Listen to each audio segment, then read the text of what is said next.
Olá, gente. Hoje o nosso assunto é microbiologia. E dentro da microbiologia nós vamos falar dos vírus e do reino Monero. Vamos começar pelos vírus. O que são vírus? São estruturas acelulares, ou seja, não tem toda a estruturação de célula. Por isso, os vírus são considerados como seres extra-reinos. Eles não entram na classificação taxonômica geral. Bem, o que vem a ser um vírus, então? É uma estrutura formada por uma cápsula de proteína e um ácido nucleico. Por esta razão, ele é considerado como parasita intracelular obrigatório. Mas por quê?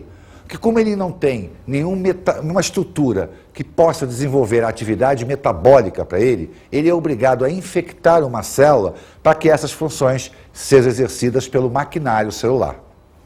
A cápsula de proteína que forma o vírus é chamada de capsídeo. E o capsídeo, então, é formado por unidades denominadas de capsômero. Essa cápsula envolve um ácido nucleico, ou DNA ou RNA. Então, nós podemos ter vírus DNA ou vírus RNA, mas nunca os dois ácidos ao mesmo tempo. Então, ele basicamente é composto por uma cápsula e um ácido, e adquire várias formas. Vamos observar algumas formas virais. Vamos lá. O vírus da varíola, por exemplo, olha só, o vírus da varíola, ele tem um aspecto como se fosse um paralelogramo. Um outro exemplo, por exemplo, o vírus da herpes, um aspecto razoavelmente esférico. O adenovírus, por exemplo, ele tem um aspecto de um ecosaedro. Então a cápsula pode adquirir vários formatos. Quando a gente olha a cápsula e o ácido nucleico, esse conjunto é denominado de núcleo capsídeo. Ele é importante para o aspecto da infecção da célula. Acontece que o vírus só tem funcionamento dentro da célula. Por esta razão, quando a partícula viral não está infectando, ela é chamada de vírion. E os vírions, então, podem adquirir vários formatos. Bem, alguns vírus, além do núcleo capsídeo, além dessa cápsula que envolve o ácido nucleico, ele possui uma outra camada, uma camada lipoproteica. Camada essa que forma um envelope. Por esta razão, os vírus são chamados de envelopados ou capsulados. Então, o vírus pode ter essa capa externa ou não, depende da sua estrutura anatômica. Bem, isso é importante para o processo de infecção da célula, porque tem que existir uma compatibilidade entre o vírus e a célula que ele infecta. Essa compatibilidade é denominada tecnicamente de especificidade. E o ponto de contato da cápsula viral ou do envelope com a célula é chamada de sítio. Vamos observar aqui um vírus encapsulado. Aqui nós temos, por exemplo, um vírus encapsulado. Isso aqui é a cápsula externa. Essa linha aqui representa a cápsula interna, ou capsídeo propriamente dito, e o trecho do ácido nucleico. É justamente esse pedaço aqui, no caso aqui do nosso envelope, que vai se conectar ao ponto da membrana plasmática. Então, esse trecho aqui da membrana plasmática, onde a cápsula viral se encaixa, é denominada de sítio. Então, para que o vírus possa infectar uma célula, tem que existir uma compatibilidade química entre o sítio e a cápsula viral ou o envelope viral. Existem vários tipos de vírus. E um dos primeiros, e talvez um dos mais famosos vírus que existe, são os bacteriófagos, os vírus que infectam as bactérias. Os bacteriófagos conseguem injetar apenas o seu material nuclear dentro da bactéria. A cápsula permanece no meio externo. E uma das bactérias mais estudadas e também a das mais infectadas é a Escherichia coli, aquela bactéria do nosso trato intestinal. Vamos dar uma olhadinha aqui num bacteriófago. O bacteriófago, ele possui uma cabeça onde existe o ácido nucleico, que o caso é o DNA. Essa cabeça, então, é formada por proteína, né, formando o capsídeo. Ele possui uma cauda e fibras proteicas. Justamente essas fibras proteicas é que irão se conectar à membrana plasmática da bactéria. Bem, ao se conectar à membrana plasmática da bactéria, ele vai injetar o seu DNA. Então, o DNA é injetado para o interior da célula. Vamos ver. Ao entrar com o DNA na célula, esse DNA vai começar a sofrer multiplicação. Ele vai se multiplicar até que ele forme novos vírus e lise esta célula, quer dizer, arrebente a célula. Vamos observar, olha aqui, ó. Nós temos a célula bacteriana, o DNA bacteriano, que pertence à bactéria, o vírion, porque ele está fora da célula. Ao se conectar, ele injeta o DNA viral.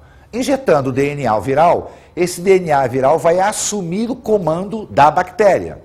Ao assumir o comando da bactéria, ele começa a se multiplicar. Ele vai se multiplicar tomando conta total da região bacteriana. Após ele se multiplicar e tomar conta da região bacteriana, novos vírus passam a ser formados. Então nós vamos ter vários vírusinhos formados dentro da bactéria. E quando esses vírus estiverem prontos, a bactéria vai arrebentar e vai liberar todos esses vírusinhos para o meio ambiente. E eles novamente irão infectar novas bactérias. Então eles vão lisar a bactéria, liberando-as para o meio ambiente. Essa técnica do bacteriófago, que acontece naturalmente, é por nós utilizada através da engenharia genética, quando nós queremos introduzir numa bactéria um determinado gene.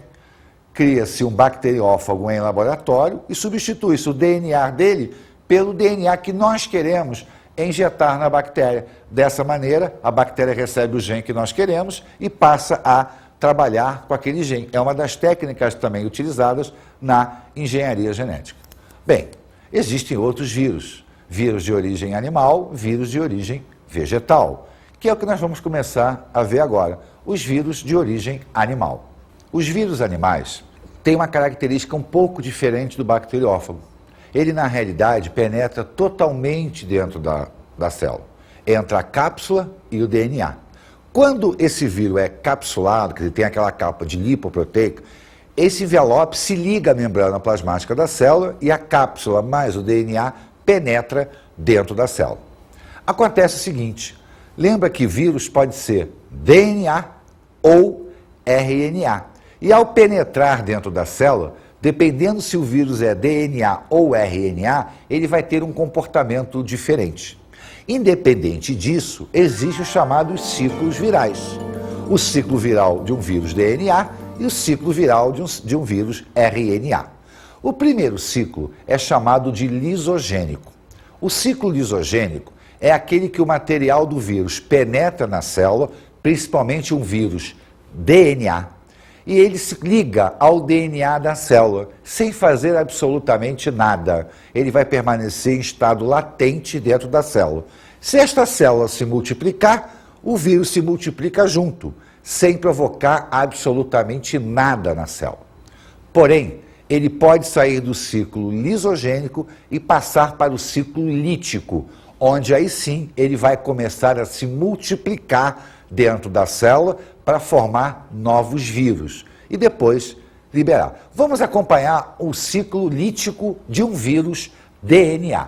Olha só, o DNA vai penetrar dentro da célula, ele vai assumir o controle celular, e aí o DNA viral vai fazer aquele mesmo procedimento de síntese de proteína.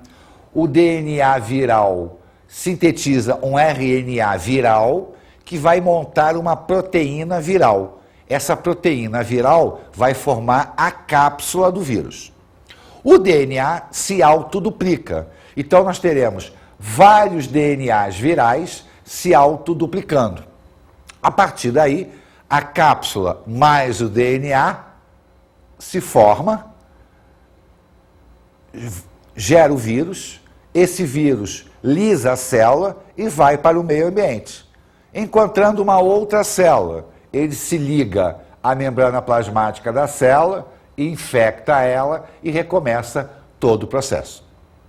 Porém, se o vírus for RNA, existem dois caminhos.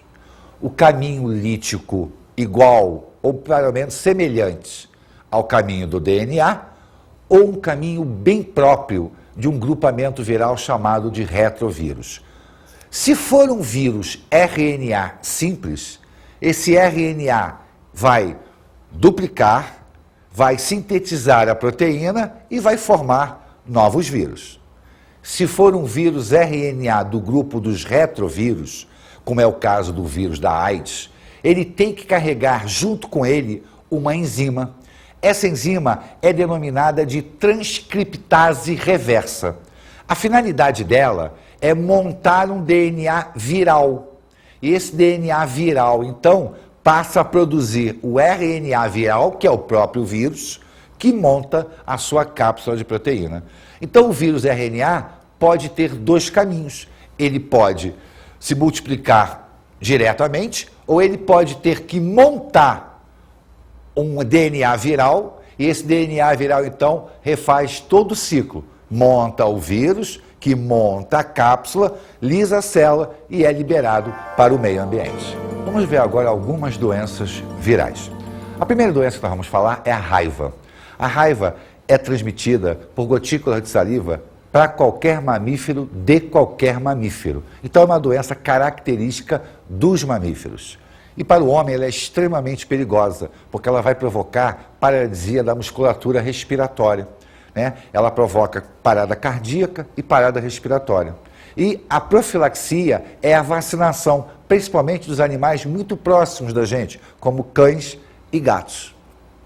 A segunda doença é a febre amarela. A febre amarela é transmitida para o homem através de um mosquito do gênero Aedes.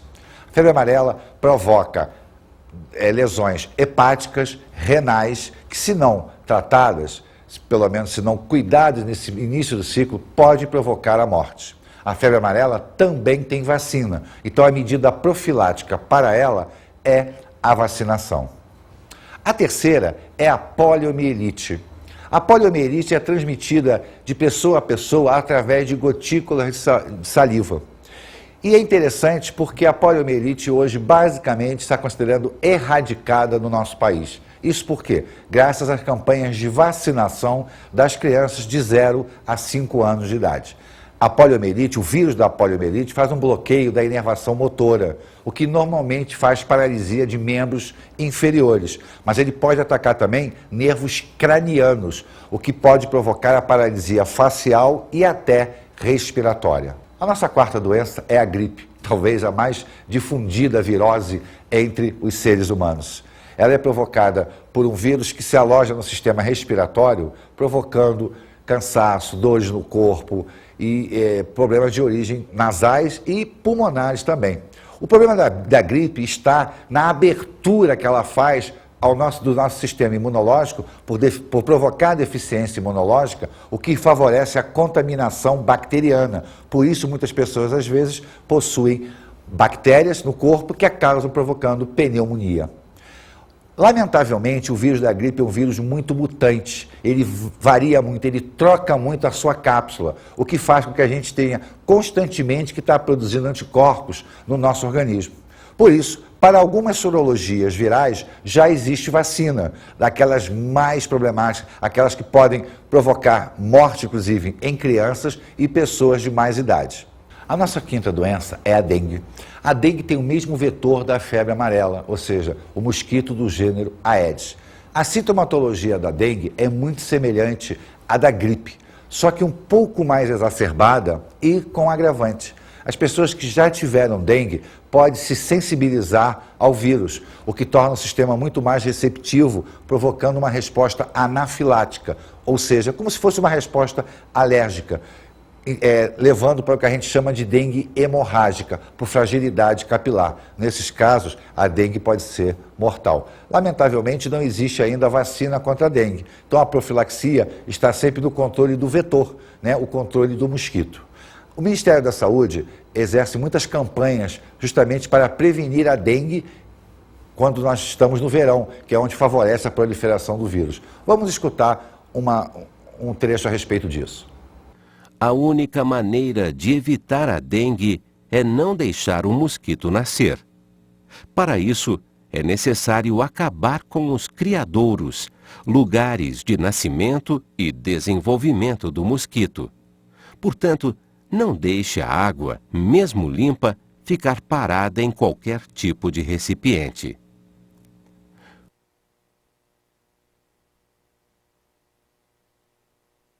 Bem, a nossa próxima doença viral é a AIDS. A AIDS, que é uma síndrome imunológica provocada por um vírus do grupo do retrovírus, o HIV, é transmitida através de relações sexuais, porque em toda relação sexual ocorre a microfissura de mucosa, seja ela vaginal, peniana ou anal. Transfusão de sangue, a utilização de seringas não descartáveis. A medida profiláctica para o HIV está justamente no uso de preservativos para as relações sexuais, controle dos bancos de sangue e o uso de seringas próprias para a pessoa, não compartilhamento de agulhas com grupos. É uma doença que, lamentavelmente, não tem cura, já existe um tratamento que assegura uma qualidade de vida melhor para a pessoa, mas a melhor medida continua sendo a profilaxia. Vamos escutar o depoimento de uma psicóloga que trabalha em apoio aos portadores do HIV. O Grupo Amigos é uma organização não governamental que se chama Grupo de Apoio a Pessoas Portadoras do Vírus HIV. Ele é destinado não só a portadores, como a parentes e amigos desses portadores. Não há distinção em relação à sexualidade, à escolha religiosa. É um grupo aberto. O trabalho que a psicologia desenvolve lá começou há praticamente 2 anos, dentro da instituição. Eu, junto com outra psicóloga, Mônica, estamos desenvolvendo psicoterapia de grupo. Eu seguindo uma fundamentação psicanalítica e ela utilizando-se do psicodrama. A gente observa nessa prática é que geralmente essas pessoas, antes de chegarem ao grupo, tinham uma tendência em se isolar. Então, com isso, aumentavam alguns sintomas depressivos.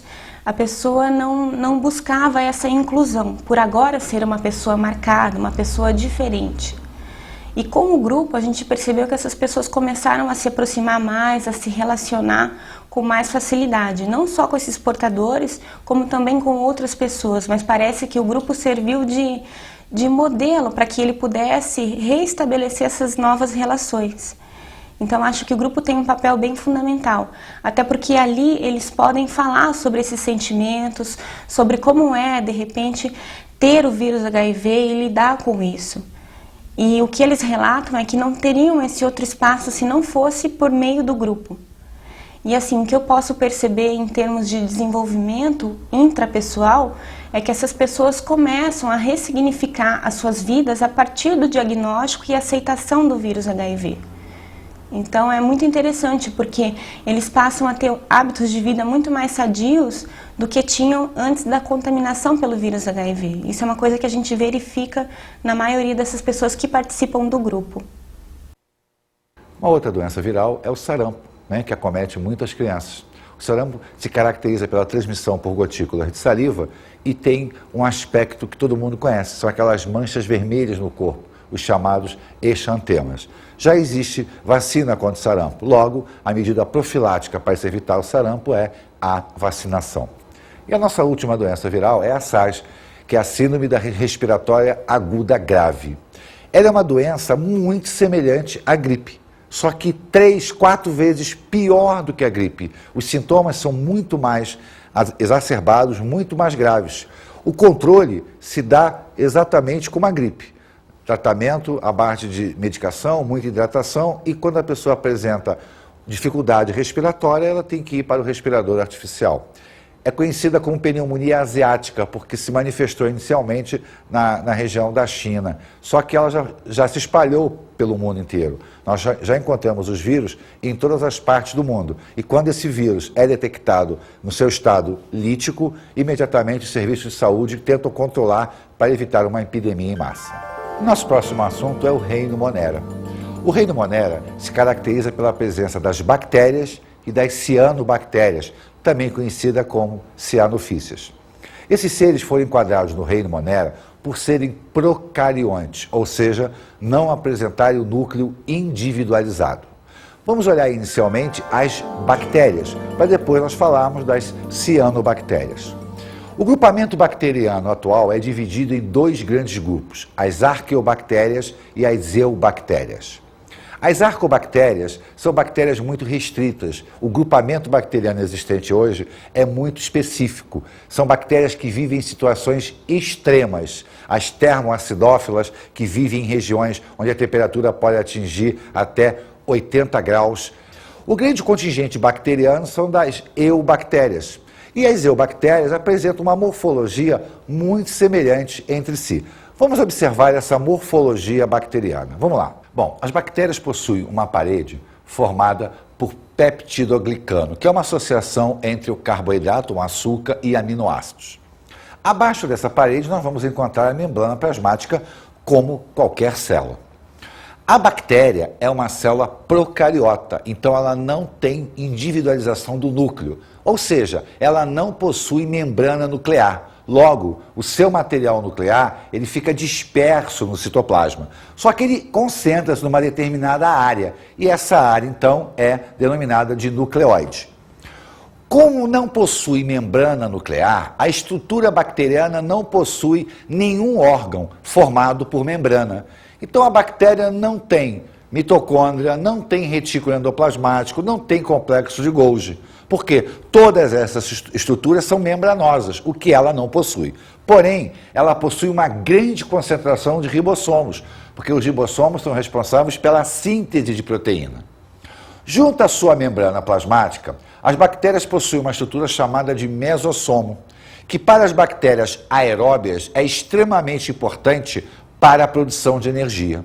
Além disso, elas podem estar dotadas de flagelos ou não, dependendo do tipo bacteriano, de cerdas que vão funcionar não só como caráter reprodutor, mas também como caráter de proteção, e os plasmídeos, que são aquelas frações de DNA circular longe do grande DNA circular que controla todo o funcionamento bacteriano. Então as bactérias apresentam uma morfologia muito semelhante. Agora, essa morfologia, digamos assim, orgânica da bactéria, ela pode sofrer variações devido às várias formas que as bactérias podem apresentar. Bom, as bactérias podem ser classificadas quanto à sua forma. Vamos ver. Quando elas são chamadas de cocos, é porque elas apresentam uma forma esférica, parecem uma bolinha. Elas também podem ser denominadas de bastonetes ou bacilos ou bastões, porque ela tem um aspecto, parecendo um bastão mesmo. Elas podem ser denominadas de espirilos. Por quê? Porque elas têm um aspecto helicoidal, como se estivesse fazendo uma ondinha em volta, estivesse girando em torno do seu próprio eixo. De vibrião, que tem um aspecto de uma vírgula, né? Parece uma vírgula mesmo. Além dessa classificação quanto à forma, a bactéria pode ser classificada também dependendo como ela está associada, o que nós chamamos de associações bacterianas, que podem ser os diplococos, quando elas se colocam aos pares, né? Por exemplo, nós temos aqui 2 cocos associados, então elas formam um diplococos. Ou elas podem estar em cadeia, então são denominadas de streptococos, há uma sequência bacteriana. Também elas podem estar na forma de cacho, como se fosse um cacho de uva, são chamados estafilococos. Então a forma delas, é como se fosse um grande cacho. Bem, além disso, a bactéria pode adquirir essas formas e outras, associando, por exemplo, diplococos com estáfilo, diplococos com estrepto, depende do contingente bacteriano e da espécie bacteriana envolvida. Além dessa classificação, nós podemos raciocinar em cima da nutrição bacteriana. Como ela vai se nutrir? De que maneira ela vai conseguir o seu alimento? Bem, ela pode ser uma bactéria autótrofa, quer dizer, aquele que produz o seu próprio alimento, e nesse caso, quando as bactérias são autótrofas, elas podem ser fotossintetizantes ou quimiosintetizantes, como elas podem ser heterótrofas, vão se alimentar de matéria orgânica externa. As bactérias decompositoras, por exemplo, são bactérias heterótrofas.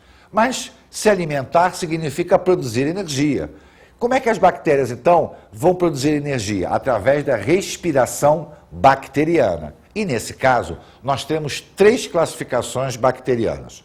A primeira delas é uma bactéria dita aeróbia. A bactéria aeróbia é aquela que utiliza o oxigênio para o mecanismo de respiração celular. Então é uma bactéria que produz energia de uma maneira muito mais eficiente porque está usando o oxigênio. Ela pode ser também denominada de bactéria anaeróbia facultativa. Ela tanto vive em meio com oxigênio como em ausência de oxigênio. Então ela vai produzir energia com oxigênio ou sem oxigênio. E as bactérias ditas anaeróbias restritas, que são aquelas onde a presença do oxigênio é mortal para elas. A produção de energia, então, se dá sem o uso de oxigênio. Colocou o oxigênio no meio de uma bactéria anaeróbia restrita, ele vai destruir a bactéria, ele vai oxidar a bactéria. Então, repare que nós temos várias classificações bacterianas. Bom, a reprodução bacteriana pode ser assexuada ou sexuada. Vamos observar a reprodução assexuada, que é a mais comum, se chama divisão binária. Então eu tenho aqui, ó, a bactéria, o cromossomo bacteriano, que vai se dividir. A bactéria duplica o seu cromossomo e começa a fazer uma cisciparidade central, ela vai começar a se dividir, até que eu tenho a produção de duas novas bactérias. Então houve duplicação do seu material genético e a bactéria então se divide, originando duas bactérias. É o procedimento mais comum de divisão bacteriana, é por divisão binária, uma produz duas. Quando as condições são adversas à bactéria, ela tende a esporular, ou seja, formar um esporo. Por exemplo, eu tenho aqui o nucleóide, que é o material genético da bactéria, e ela vai começar a formar um esporo, ela vai proteger o seu material genético. Isso por quê? Porque, consequentemente, as condições ambientais são adversas a ela. Por exemplo, a bactéria que causa o tétano, o Clostridium tetani, ele não pode sobreviver em presença de oxigênio. Então, se houver oxigênio no meio ambiente, ele esporula, ele forma um esporo em volta do seu material genético. Com isso, ele protege o seu material genético contra a ação do oxigênio. Então, nós temos a formação do esporo, protegendo todo o nucleóide, e quando as condições se tornarem propícias para a bactéria, ela vai eliminar toda aquela proteção e aí vai voltar à sua forma ativa. Então eu tenho aqui, ó, o esporo vai perder toda aquela parte da membrana plasmática, citoplasma e etc., até a liberação dele para o meio ambiente. Então, olha, eu tenho aqui o esporo maduro e aqui dentro está o material genético. E a parede bacteriana ficou vazia. Todo aquele citoplasma, membrana, etc., será eliminado para o meio ambiente. Quando essa condição do meio se tornar favorável, esse esporo aqui vai arrebentar, o que a gente chama de vai passar a bactéria para a sua forma vegetativa e ela então vai começar a se reproduzir novamente, gerando uma nova bactéria. É uma maneira de proteção. Então, ó, eu tinha um material, vamos proteger o material, ele está protegido agora, eu tenho a formação do esporo. As condições se tornaram perfeitas. A bactéria, então, libera o esporo dela e volta a funcionar. Já na reprodução sexuada, nós podemos ter três formas, mas o que importa é a transferência do material genético. Por isso ela é considerada como sexuada. A primeira dela é a transformação, que consiste na bactéria adquirir do meio ambiente um DNA, um fragmento de DNA, por exemplo, que tenha pertencido a uma outra bactéria. Ela engloba e esse DNA então passa a fazer parte do seu material genético. Uma outra forma é a chamada transdução, quando esse material genético é introduzido por um vírus. Então, o vírus acaba introduzindo o material genético que ele tenha trazido com ele de uma outra bactéria, e esse material genético, então, passa a fazer parte do genoma dessa bactéria. E a terceira fase de reprodução sexuada é a conjugação, quando, então, a troca de material genético se dará entre uma bactéria e outra. Ela possui pelos sexuais, nos quais ela transfere o seu material genético para outra bactéria. Essa bactéria que cede o material genético, nós chamamos de bactéria macho. E a que recebe o material genético, de bactéria fêmea. Lembrando que bactéria não tem sexo. A classificação de macho ou fêmea é apenas para indicar quem está transferindo, quem está recebendo o material genético. As cianobactérias são outras representantes do reino monero. São estruturas muito semelhantes às bactérias, porém com uma capacidade fotossintetizante, considerado como algas cianofícias. Mas a terminologia alga levava para o pensamento de vegetal. Por isso, cianobactéria é um pensamento mais moderno, ou também simplesmente cianofícia. São fotossintetizantes de meio aquático, formam um plâncton e têm a capacidade de fixar o nitrogênio do ar atmosférico. Além disso, a grande maioria das cianobactérias formam filamentos, então formam colônias filamentosas. São importantes na cadeia alimentar porque formam a base da cadeia alimentar do denominado fitoplâncton. Vamos agora a algumas doenças de origem bacteriana. Bem, a nossa primeira doença é o tétano. O tétano é provocado por uma bactéria denominada de Clostridium tetani. É uma bactéria anaeróbia restrita, que é uma bactéria de solo, normalmente esporulada. Quando ela encontra um ferimento que não tenha contato com oxigênio, ela passa a sua forma vegetativa, liberando uma toxina que pode ser mortal. A profilaxia é justamente a vacinação. A tuberculose é transmitida através de gotícula de saliva. A bactéria é a Mycobacterium tuberculosis. Já foi o grande mal do século no passado, mas hoje, graças às medicações de antibiótico-terapia e à própria sulfa distribuída nos postos de saúde, é uma doença que está controlada. O grande problema é que as pessoas param o tratamento antes do tempo, voltando a bactéria com muito mais força, dificultando muito mais o tratamento. A próxima doença é a gonorreia.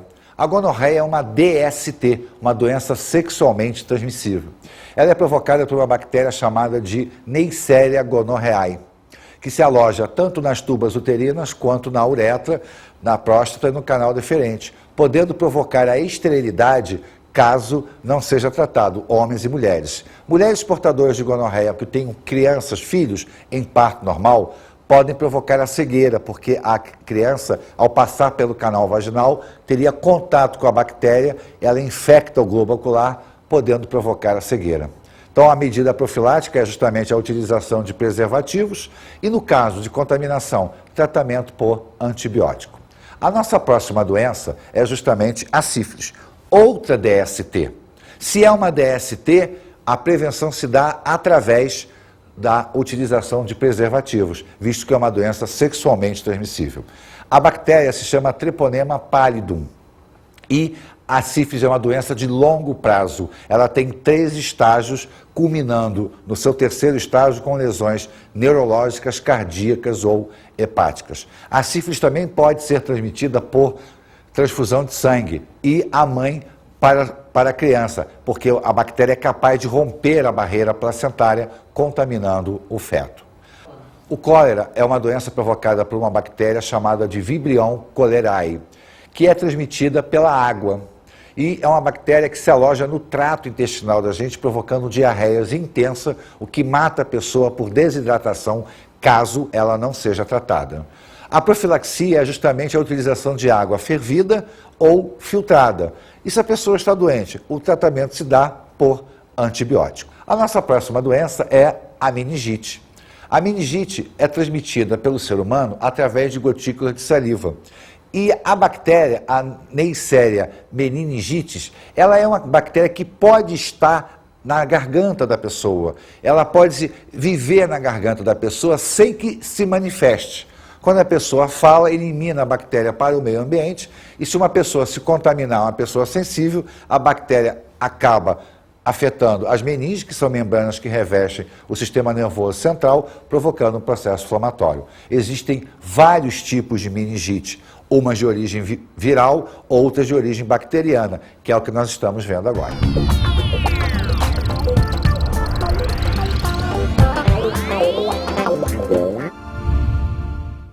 Bem, estude a morfologia viral, os tipos de contaminação viral, os ciclos virais e principalmente as doenças de origem viral. Olhe o reino Monera com carinho, as bactérias, as principais doenças bacterianas e os mecanismos de reprodução bacteriano. Preste muita atenção porque isso é muito importante. Bons estudos.